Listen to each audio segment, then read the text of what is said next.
welcome to Cultural Remodeling program. My name is Lesh Kandeta to take you through the program this evening. We'll be looking at a very important subject this evening. This is the launch of the MCA Zambia, which was done during the week by His Excellency the President at State House grounds on Friday last week. But before we get to the launch of MCA Zambia, let's go to a recap of the program we had last week, where we featured Eastern Province Monitoring and Evaluation Development Program with Minister Isaac Piri and PS Rupiah Siamjai. Watch with me. The farmers did very well, especially in the maize production. We had grown about more than 280 metric tons of maize that has been produced this year. And I should also commend our farmers. We have done more than 21,000 metric tons of groundnut. Then more than 10,000 tons of sunflower. Rice, we have gone more than 4,000 metric tons. Cotton, we have done 70,000 metric tons this year. So you can see that our farmers are actually working very hard in the province. The only hindrance has been actually on the marketing system. For this year, you are aware that actually the money allocated to this sector for buying of crops was actually very little, about 100 billion kwacha. So this was actually a shortfall. And of course, we are on course. We have already started buying crops from farmers. We are geared to do the construction of roads. We have already started through our roads unity project. You know that the government gave each province about 23 pieces of earth-moving machines to open up the rural roads. What we have done is that we have done a number of these rural roads. About 27 of them are either finished or probably getting constructed. And I'm happy to report that we have so far finished the 27-kilometer stretch of railway line from Chinji to Chipata. We are just left with the part where we are going, the 3-kilometer, because the whole railway line is 24, and we are going to do 3 kilometers for shunting.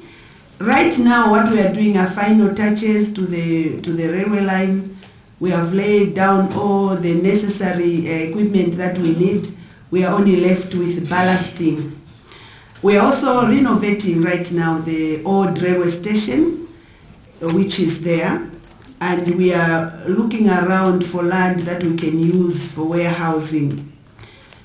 Also, one development that is worth talking about is we have 2 new modern high schools in the sector of education. One is in Kafumbwe, which is in Katete, and another one in Lundazi at Lumezi.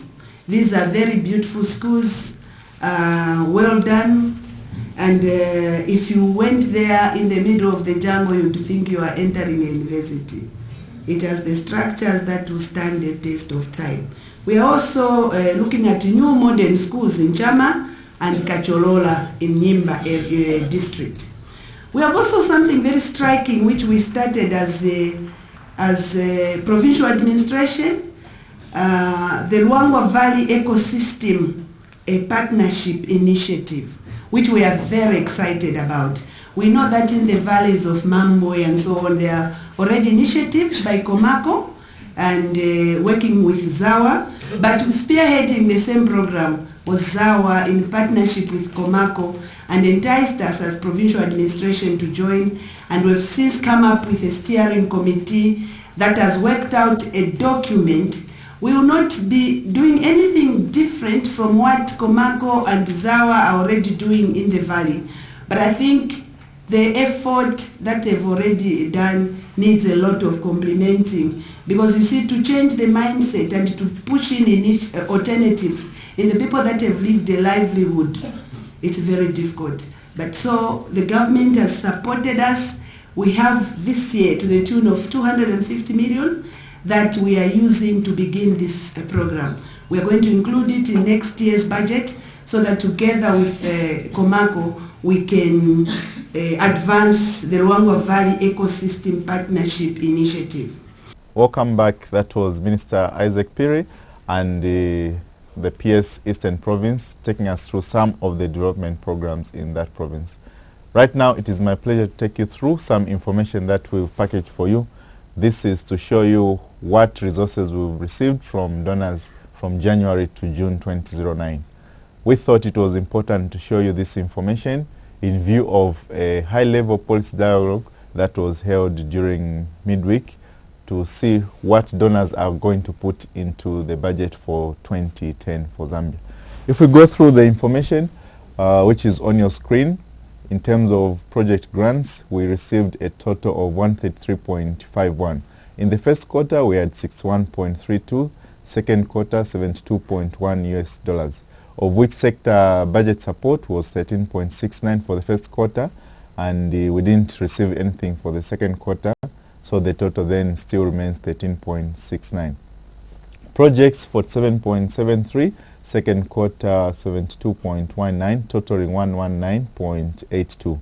Sector-wide approaches programming, SWAPs, this is education and health.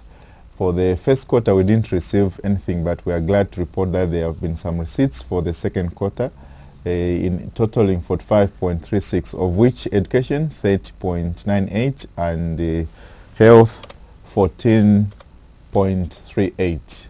Loans, in terms of general budget support, 9.6 for the first quarter and 11.25 second quarter, totaling 20.85. African Development Bank gave us some money in the second quarter, totaling 11.25 US millions, and the World Bank gave us 9.6 in the first quarter. The total for the loans received from donors, that is World Bank and ADB, is $32.63. Project loans totaled $9 million for the first quarter and 2.78 for the second quarter, totaling 11.78 in terms of the period January to June 2008. The grand total in terms of loans was 281.49 for the period under consideration. If you need some more information on that, you can contact the payment sector at the Ministry of Finance and National Planning, and we will be able to give you more information, not only on what donors are giving us, but also on how we are spending the money that we are getting from you in terms of tax. At this point in time, it is my pleasure to take you through to State House, where we will join His Excellency the President as he launches the MCA Zambia. Watch with me. The Millennium Challenge Corporation was established in 2004 by the United States government in order to fulfill that government's pledge at the 2002 UN Conference on Financing for Development, which is known as the Monterey Consensus, to provide greater resources to countries taking greater responsibility for their own development. Its mission is poverty reduction through sustainable economic growth. The main instrument of the MCC is the Compact, which is an agreement between the MCC and the partner country, in this case Zambia, to provide large-scale grants, at least $100 million over 5 years, for projects. The guiding philosophy of the MCC reflects the concentration of assistance on countries that meet certain standards, country ownership, measurable results, strong accountability in implementation. MCC assesses country eligibility based on progress in 3 broad areas: ruling justly, which is good governance, investing in people, and economic freedom. It makes its assessment based on 17 indicators developed by third-party or independent agencies. It does not make its own assessments of eligibility. Eligible countries must exceed the median of their peer group, whether low or lower middle income countries, and therefore eligibility is competitive. Zambia became eligible in December 2008 when its control of corruption indicator exceeded the median of all low-income countries for the first time. That result was based on data for the year 2007. Zambia must maintain eligibility by continuing to score above the median for all indicators, especially the control of corruption indicator.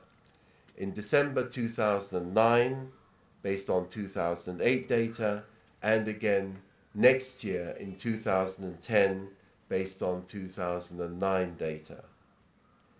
The Millennium Challenge Corporation attaches particular importance to the control of corruption indicator. Zambia could become ineligible if that indicator slips, even if all other indicators are favorable. After becoming eligible, the government of the Republic of Zambia established this unit that we are launching today, the Millennium Challenge Account Zambia, under the Ministry of Finance and National Planning.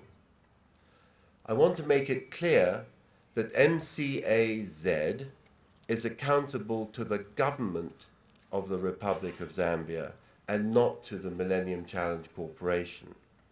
As National Coordinator, I report to the Secretary of the Treasury. All the core expenses of the unit are met by the government from its own budget. At the same time, since the objective is to prepare projects that MCC will accept for the compact, we have to make sure that we meet their standards and that the projects we propose have a strong rationale in terms of MCC's mandate. Fortunately, their criteria and their rationale are identical to those of the government of Zambia, so this is not fundamentally an issue. We work closely with the MCC, but it is the government of Zambia which must take the key decisions about what the compact will consist of. This unit, which we're launching today, MCA Zambia, started work in July of this year, just 2 months ago. Our first task is to conduct a constraints analysis that identifies critical barriers to economic growth and poverty reduction. This is required by the MCC to ensure that there is a sound basis for the selection of projects. Logically, the projects which Zambia proposes for MCC financing should be directed at relieving the constraints to growth. Of course, there are already many such assessments, starting with the 5th National Development Plan itself, relevant studies by other cooperating partners, the investment climate and doing business assessments, as well as independent research. Our challenge is therefore to synthesize these assessments and ensure, through consultation with you and many others in the country, that they adequately represent the views of the government and stakeholders, and that the work is well coordinated with preparation of the 6th National Development Plan. This constraints analysis will seek to address relevant aspects of gender, social analysis, and the environment. I'm pleased to say that other cooperating partners have indicated their willingness to work with us, and our thanks in particular at this stage go to the Department for International Development of the UK for seconding a staff member to work with the team part-time. The next step will be to propose specific project concepts to the MCC. Our target is to submit these by the end of this year, 2009. Our plan is that during October of this year, on the basis of the constraints analysis, we will start to identify and narrow down the project concepts which will be developed for MCC support. This process will be coordinated with the 6th National Development Plan baseline analysis and will use the existing consultation framework of sector advisory groups adapted as necessary. And we will propose a detailed process which you will be able to vet and consider as stakeholders by the end of September this year. Our ultimate target is to have Zambia's compact signed by April of 2011. To achieve this, detailed project feasibility and design work must be completed and appraised by the Millennium Challenge Corporation by December of next year. That's December 2010. To assist in this process, MCC can provide project preparation financing. After the compact is signed, there is a period for the government to establish a project management unit to ensure implementation of the compact following guidelines covering particularly procurement and financial management. This unit will not be the same as the one we launched today. It will not be the same as MCA Zambia, although it will obviously be desirable for there to be some continuity.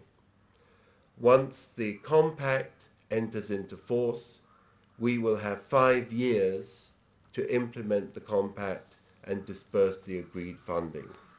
I want to emphasize this point because there's at present no leeway on this 5-year limit, and funds not dispersed by that time are simply lost. To accomplish all this, we will need your help. First and foremost, we will need the help of everyone in the government, and I'm hoping, Your Excellency, that by making State House available for this launch, you have already demonstrated your strong support. From everyone here, my request is that you share your information and your ideas. There will be a website for this purpose in due course. We need you to participate in consultations. We know that there is consultation fatigue. So we undertake to ensure, to the best of our ability, that consultation is done with the right people at the right time and on the right subject, and that there is feedback and follow-up. It marks an important step in the process of developing a Millennium Challenge account, or MCA, compact. That compact should have a meaningful impact on economic development and poverty reduction in Zambia. Experience in other countries which have negotiated MCA compacts underscores the need for broad understanding, support, and participation from a wide array of national stakeholders. The more inclusive the compact development process, including participation from parliamentarians, non-government actors such as diverse political party representatives, civil society members, private sector leaders, and cooperating partners, the more likely it is that the compact will accomplish genuine job-creating economic growth and will truly reduce poverty. The Millennium Challenge account is part of the U.S. government's contribution to reducing global poverty. The MCA operates on the principle that aid is most effective when it reinforces good governance, economic freedom, and investments in people, things such as healthcare and education. Consequently, the MCC only partners with countries that have demonstrated commitment and performance in these areas. Initial and continued eligibility for compact assistance is linked to consistent performance above the average or median for low-income countries on 17 independent and transparent policy indicators that seek to evaluate such things as political freedom, control of corruption, public spending on healthcare and education, inflation, fiscal, monetary, and trade policies. The MCC selection indicators are developed by third parties, primarily non-government organizations, and they cannot be influenced by the United States government.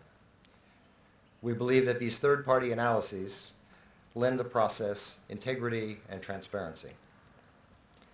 Now, Zambia became eligible for compact development and funding in December of 2008. This achievement reflected Zambia's considerable progress in the period 2006 and 2007 in tackling corruption, aided by a Millennium Challenge account threshold program of close to $23 million, and providing greater access to health care and education for the Zambian people, in taming inflation, streamlining the regulation of business, and in pursuing sound monetary and economic policies. Zambia's compact eligibility was no small feat, and credit is due to many contributors within government, but also those outside. Zambia was not merely evaluated on the program that it conducted, but on the way that the government interacted with civil society and its citizenry. Maintaining the fight against corruption is paramount to Zambia's current and continued eligibility. That is the one indicator that absolutely has to be met in order to maintain eligibility for MCA funding. But with or without compact eligibility as an incentive, good governance is the responsibility of all governments to the people they govern. I would like to take this opportunity to underscore that Zambia must continuously, vigorously adhere to the principles of good governance and economic freedom, and to investments in its citizens in order to maintain compact eligibility. Compact eligible countries must requalify every year. Every year these different indicators are analyzed by the independent organizations that do the analysis. Events that happen now will be reflected in the indicators that will be released in late 2010, which is when Zambia's compact would, according to the timetable that Mr. Liebenthal outlined, and which we wholeheartedly support, it's at that point when we would actually look to fund the compact. Zambia must remain above the median relative to its peers, but I urge you not to aim just for the median, but to aim for the top. Naturally, aiming for the top is easier said than done. How can this be accomplished? The elegance of the Millennium Challenge Account methodology is that it is left very much up to the Zambian government to decide on how to meet the MCC criteria, just as the compact's drafting and implementation will be left to Zambians. Implementing the National Anti-Corruption Policy, recently launched by Your Excellency, budgeting for health and education needs in 2010, continuing to make economic reforms that improve the business climate. These are all ways to aim for the top, to outperform your peers. As President Barack Obama pointed out during his recent visit to Ghana, good governance and prosperity go hand in hand. He said, and I quote, "There is a direct correlation between governance and prosperity. Countries that are governed well, that are stable, where the leadership recognizes that they are accountable to the people and that institutions are stronger than any one person, have a track record of producing results for the people." Unquote. It's up to the Zambian government to determine the way forward. I suggest, however, that a broadly inclusive process is likely to lead to the best results for a successful Millennium Challenge Account Compact that will contribute to Zambia's development. In conclusion, please allow me to propose that this event not simply be the launch of the Millennium Challenge Account Zambia unit within the Ministry of Finance, nor simply the launch of the negotiating process for Zambia's Millennium Challenge Account Compact. Let it be the launch of the government of Zambia's renewed commitment to the principles of governance and economic freedom and the betterment of Zambians' lives through improved healthcare, education, and economic stewardship. This commitment helped Zambia become eligible for the compact in December of 2008, and, if adhered to with diligence, will secure Zambia's continued compact eligibility. Such a commitment can lead to much more than additional U.S. government funding through the Millennium Challenge Account. It should lead to development itself, through economic growth and poverty reduction in a country that is rich in resources and abounding in potential. This program, which started in 2006 with a cost of $22.7 million, had the overall aim to reduce corruption and improve government effectiveness, and thereby reinforce existing and ongoing efforts by government to tackle corruption and improve efficiency in government processes. There were 3 components to the program: preventing corruption in government institutions, 2, improving the effectiveness of public services, and 3, improving the border management of trade. Under the first component, business processes were improved in several government institutions, notably the Ministry of Lands, the Immigration Department, and the Zambia Revenue Authority. The capacity of the Anti-Corruption Commission was improved, internal watchdog units were established, and public monitoring and reporting of corruption was improved. Under the second component, the Zambia Development Agency was established as a one-stop shop for investors and businesses, while the patents and company registration offices were established in provincial capitals. Under the third component, customs and border control were modernized in one new border post at Chirundu. As a result of the threshold program and other initiatives by government, the median number of days required to register property was reduced from 52 days in 2005 to 25 days in 2009, and the median number of days to start a business was reduced from 35 days in 2006 to 18 days in 2009. On the trade side, the median number of days to export goods from Zambia was reduced from 36 days in 2006 to 19 days in 2007, and the median number of days to import goods into Zambia was reduced from 33 days in 2006 to 30 days in 2007. The government is very grateful to the United States government and to the MCC for its support to the Threshold program. I am pleased to have this opportunity to acknowledge this assistance and highlight its effectiveness. However, there remains much unfinished business in these reforms. While government remains committed to continuing with these reforms, I do not need to emphasize the fact that we face significant budget constraints. I will therefore be seeking support from cooperating partners to continue with this important program, and I hope I can count on their continued support. Your Excellency, permit me also to say a few words about the context in which the MCA Zambia will be developing the program, which will submit to MCC for the compact. The Vision 2030 and the 5th National Development Plan, which will be completed in 2010, spell out the overarching goals for Zambia to become a prosperous middle-income country with a competitive and outward-oriented economy where hunger is eradicated and poverty minimized. Work has already started on the 6th National Development Plan, and so the development of the MCC Compact will, I expect, contribute significantly to that plan.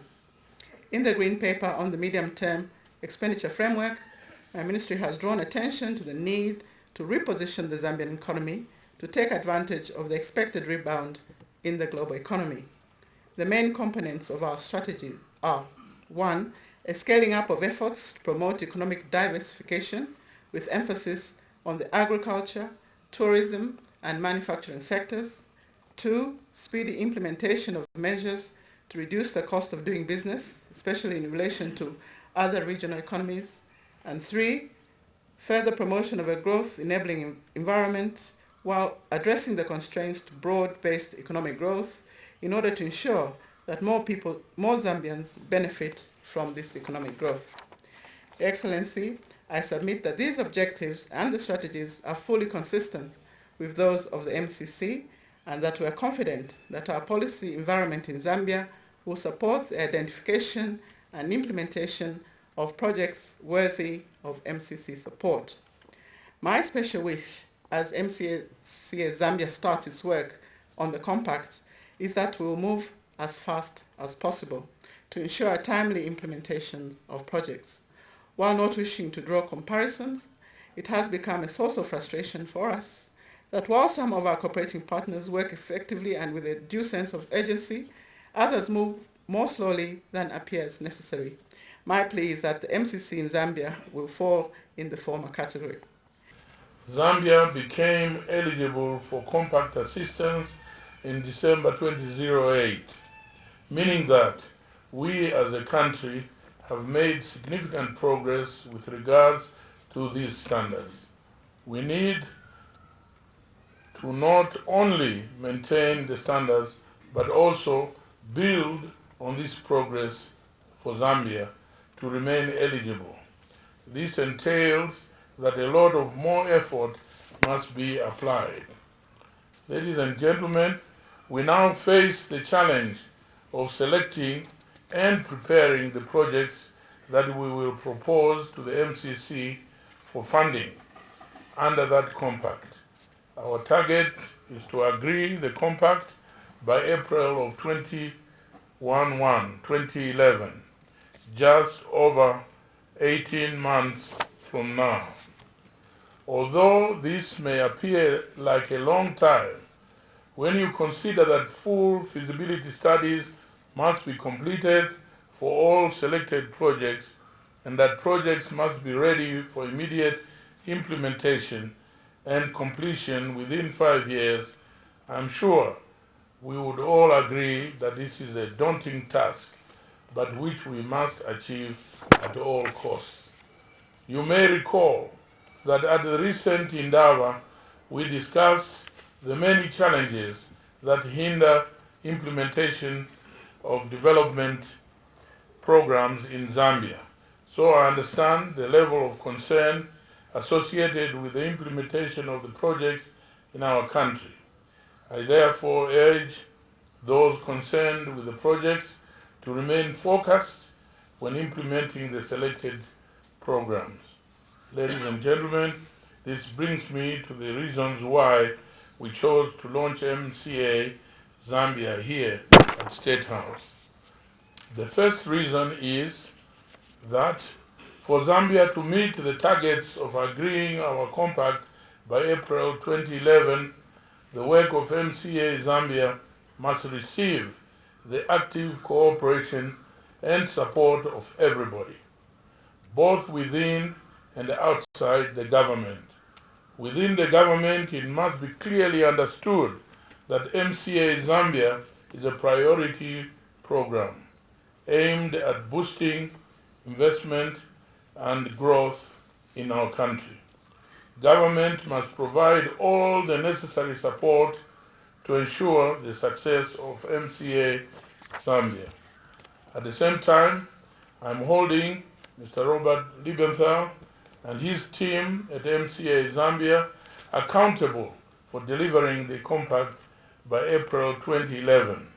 To this end, I'm informed that a steering committee for MCA Zambia is being established that will provide oversight to the team, as well as ensure that there is the needed buy-in and commitment from government.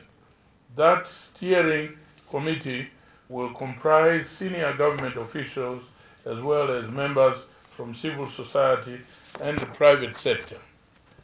The second reason for holding this launch here today is to spell out publicly what the government's expectations are and some of the broad criteria that the projects we propose must satisfy. We do not know for sure how much Zambia will receive from the MCC, and we will not know until the ink is dry on the compact document.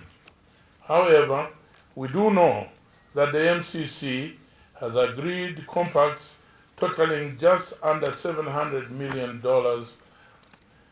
for two other countries, that is Tanzania and Morocco, and we may perhaps hope that Zambia's program will not be too much less than that.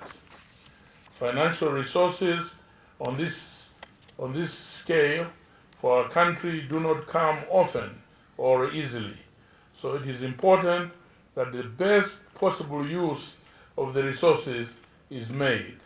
Firstly, they must be applied to projects that will have a clear impact on the economic growth and poverty reduction. That means, among other things, that they must be of sufficient scale to have impact, and that in turn means that there must not be too many of them. I expect the team to be selective and to present only a few projects for financing.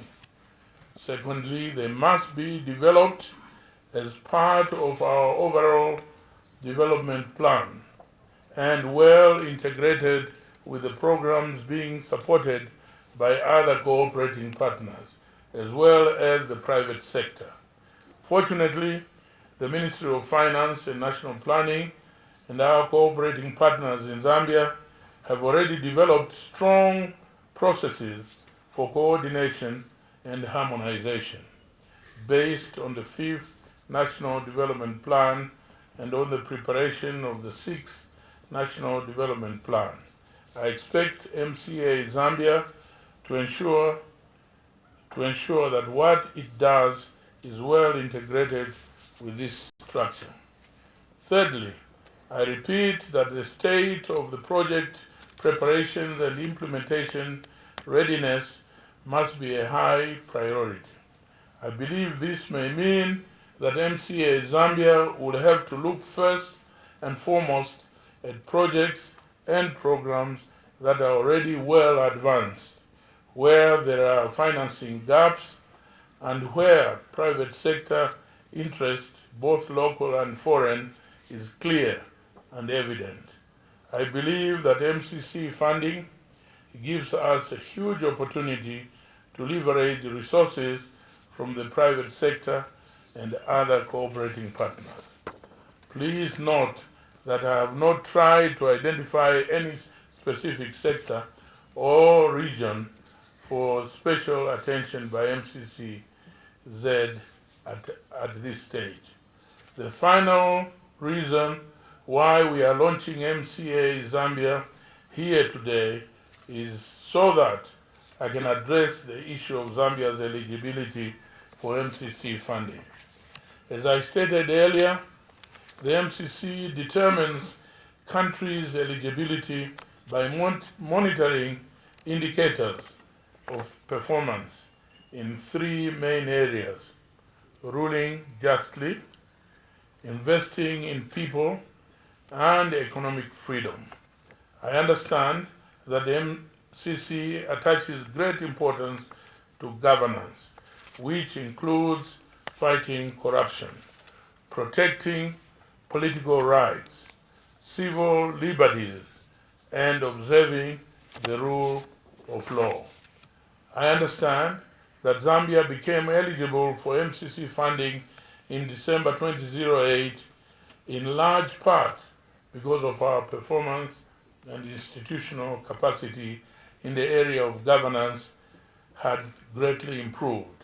I also understand that to maintain Zambia's eligibility, our performance relating to governance must continue at least at the same level. Allow me to repeat what I said 2 weeks ago at the launch of the National Anti-Corruption Policy, that my government remains steadfastly committed to fighting corruption in all its manifestations.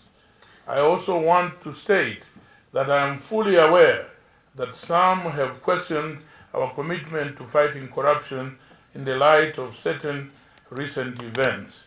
My government is deeply concerned about these perceptions and intends to do everything within its power to counter those perceptions through actions as well as words. Likewise, I am aware that similar questions have been raised about our commitment to the rule of law and to civil liberties. My government will make every effort to ensure that our actions address these concerns as well, not only or even mainly because of the impact on our eligibility for MCC and other donor funding, but because it is right, because it is good, and because it is the policy of the government of the Republic of Zambia. Ladies and gentlemen, it is now my honor to launch the MCA Zambia.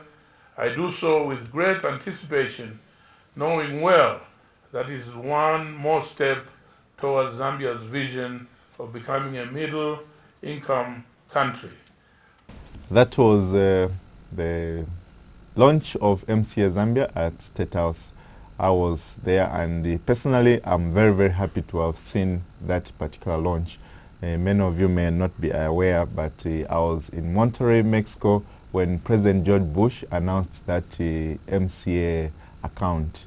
And I'm very, very happy to be working in Ministry of Finance and to have been there to see His Excellency, the President of the Republic of Zambia, commit himself, express political will to move this particular process forward. This evening, we have the coordinators for that program in the name of Mr. Bob Liebenthal, who is the national coordinator, and his vice, Mrs. Pamela, were there with me in the studio to look at some of the questions that I wasn't clear with as we did the launch. Welcome to the program, Bob. Thank you, Chilesh. And Pamela, Good evening. how are you doing? I'm fine. Very good. So, where do we go from here? The launch has been done. What next? Well, the next step is to complete the staffing of the unit. At the moment, it's basically just the two of us and one or two other support staff. Then we have to set up a steering committee, which you heard referred to in the speeches, which will give us the guidance that we need. The main substantive piece of work, which Pamela may want to talk about a bit, is what's called the constraints analysis, which looks at how growth and poverty reduction are being constrained in Zambia. That's right. And what can be done about it. That's the background to the next step, which is the selection of projects. And that has to be done pretty much by the end of this year. By the end of the year, we have to have project concept papers, which have to be somewhat detailed. That's right. And then the Millennium Challenge Corporation in Washington will look carefully at those proposals from us. We'll get some feedback, and then I think Pamela can take over here, but we then start the detailed preparation process. Yeah, maybe just go through, do you have a roadmap, per se, in terms of how we move forward? Yes, Yeah. we do. Well, that's what we're describing. The roadmap is to select projects, discuss them with MCC, narrow down the ones that we will submit for final approval. That's right. And then get into detailed preparation. Yes, would you like to say something? Yeah, I'd just like to add on the process of identifying the factors that are constraining growth and poverty reduction in Zambia. As Bob has indicated, this is one of the key steps, and this process has already begun. And basically what will happen is when we finish the identification of these constraints, we're going to subject it to public consultations for people to understand that these are the factors that are constraining growth. And this is another key step in the process of actually developing the compact for Zambia.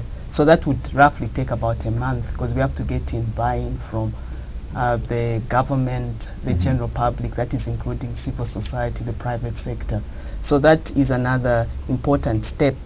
And then Bob talked about submitting the concept papers to MCC. And obviously that should reflect what has been agreed upon through the consultative process.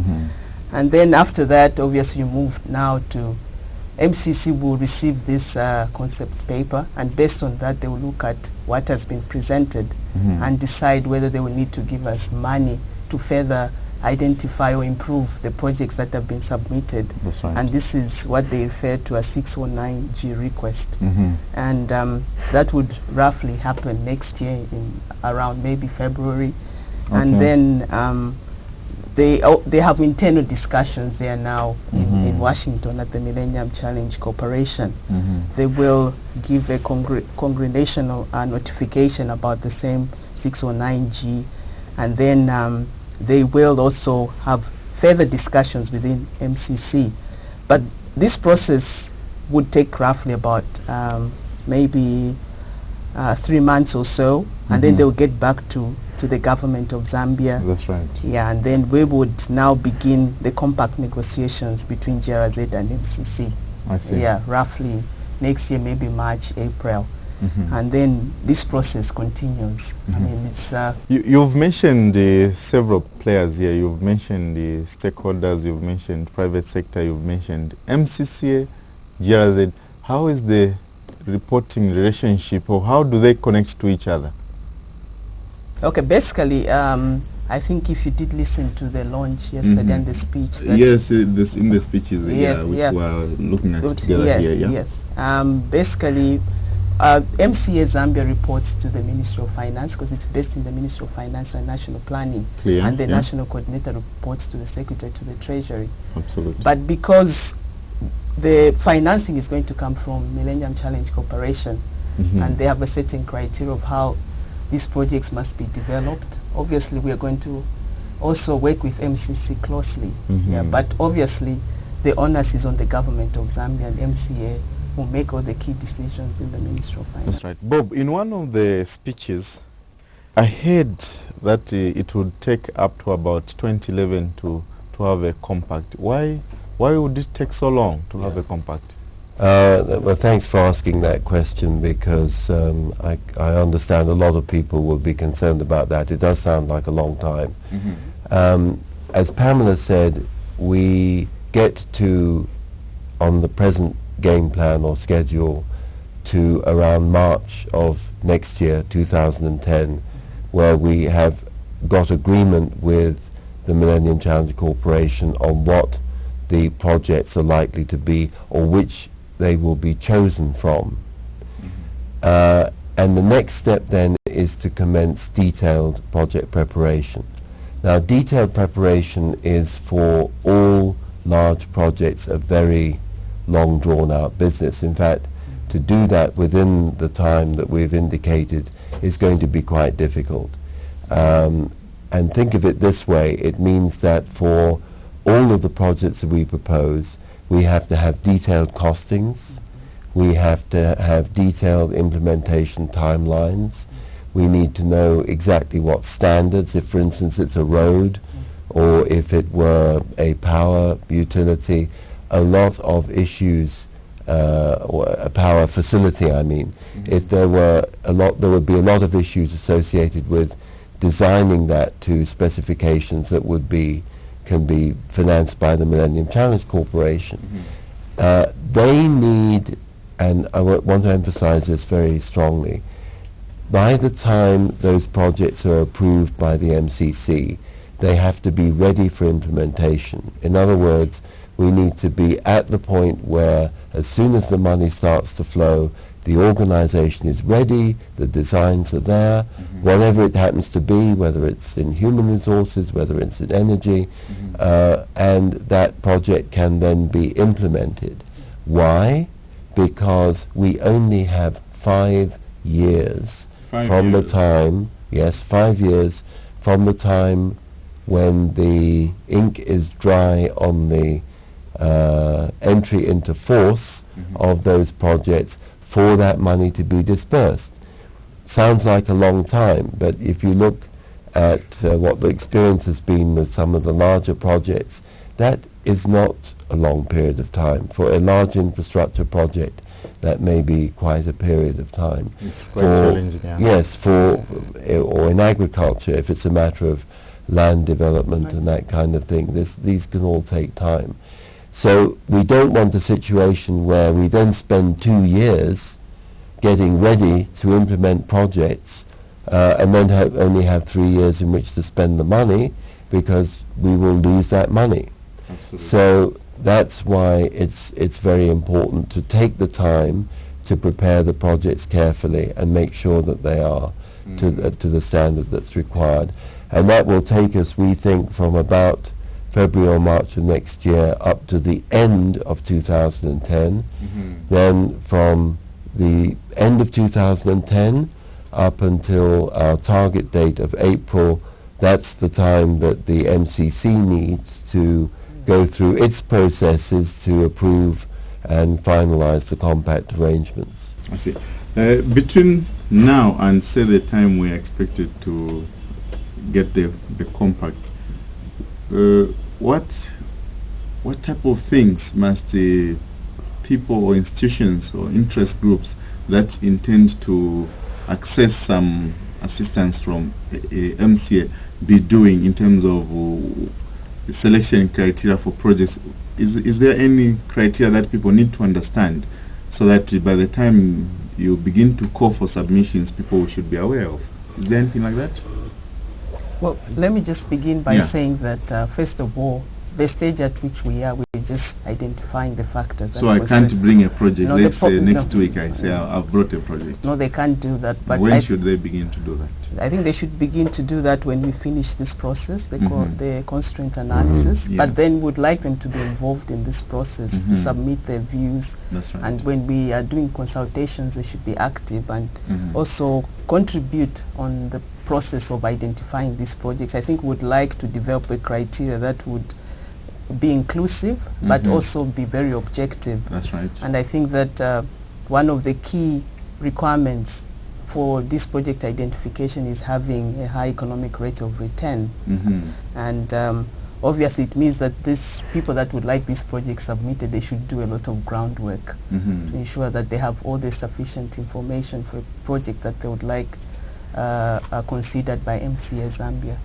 If I can add just before you come in, we will come up in the next few weeks with a more detailed plan that we will share and discuss with stakeholders on how these consultations should take place and what would be the appropriate stage at which to do the things that you're asking.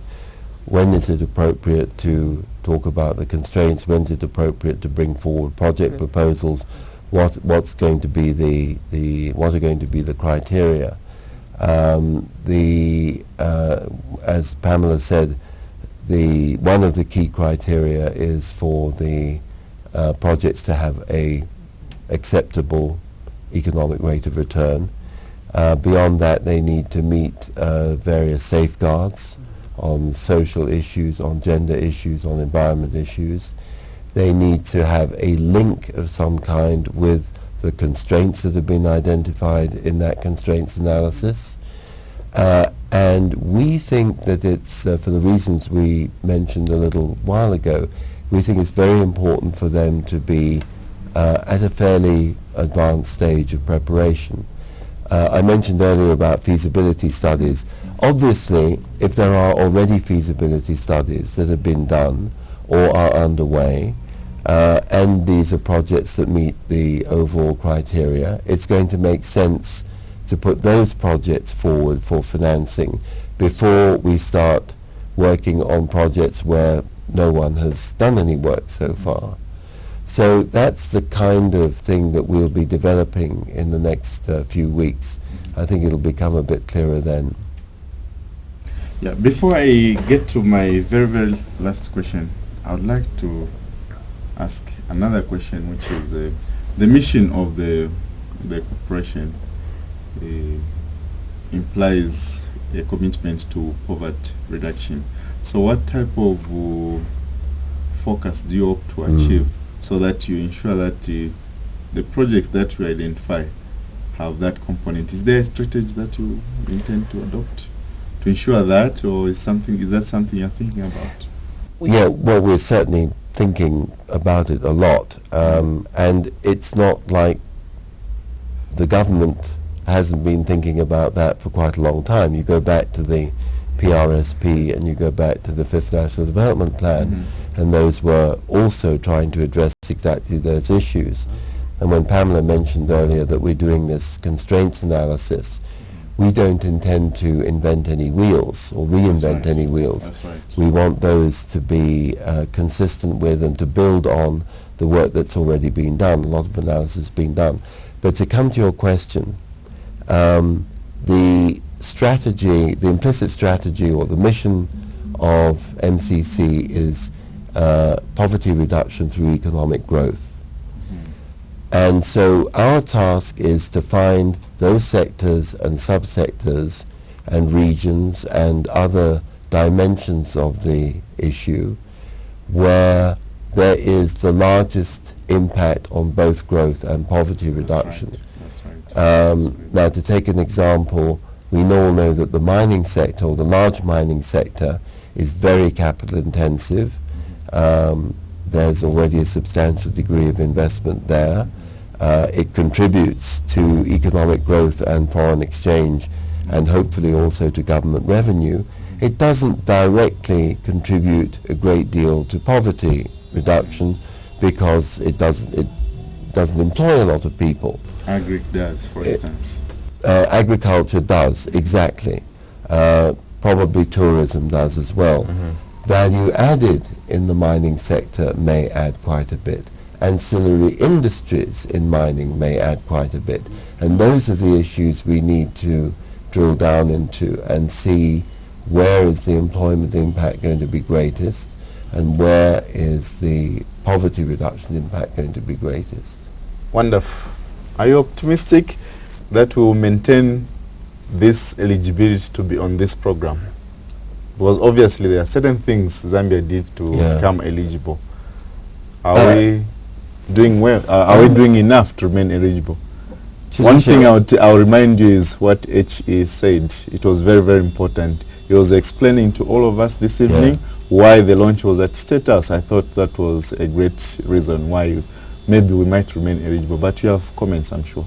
Well, I was just going to make exactly the same comment. That's fine. That's all right. That's all right. I know you made the point for me, but as the President made it very clear that it's his intention, the government's intention, to maintain eligibility. He used the words through actions as well as words. So I have every expectation that the government will deliver on its promises. That's right. Any final comment, Pamela? Well, just to appeal to all the people that are listening to this program that they are free to come. On participation. Yes, they are free to come and see us. This is a consultative process. We'd like to have as much input from all relevant stakeholders, so they are free to come and see us at the Ministry of Finance, or they can get in touch through the website. That's right. Thank you very much for coming with us this evening. Thank you. Viewers, that has been our program for today. We are looking at the launch of the MCA Zambia, and with me to just go through a few areas of clarification were Bob Liebenthal, who is the National Coordinator for the program, and Mrs. Pamela Wara, the Deputy National Coordinator for MCA Zambia. I feel blessed to have been part of that launch. This is why this evening I want to share with you a word from Galatians chapter 6, verses 6 to 10, and it reads, "Those who are being taught the Christian message should share all the good things they have with their teachers. Do not deceive yourselves. No one makes a fool of God. People will reap exactly what they sow. If they sow in the field of their natural desires, from it they will gather the harvest of death. If they sow in the field of the Spirit, from the Spirit they will gather the harvest of eternal life. So let us not become tired of doing good, for if we do not give up, the time will come when we will reap the harvest. So then, as often as we have the chance, we should do good to everyone, and especially to those who belong to our family in the faith." Yes, indeed, we should do good to everyone, which is why we're very, very grateful to the American government and MCC for this initiative to get Zambia eligible for the MCA Compact in 2011. It's been a pleasure to be with you, viewers. Next week we'll be looking at monitoring and evaluation activities in the southern and western provinces of Zambia. Thank you for joining us this evening, and good night.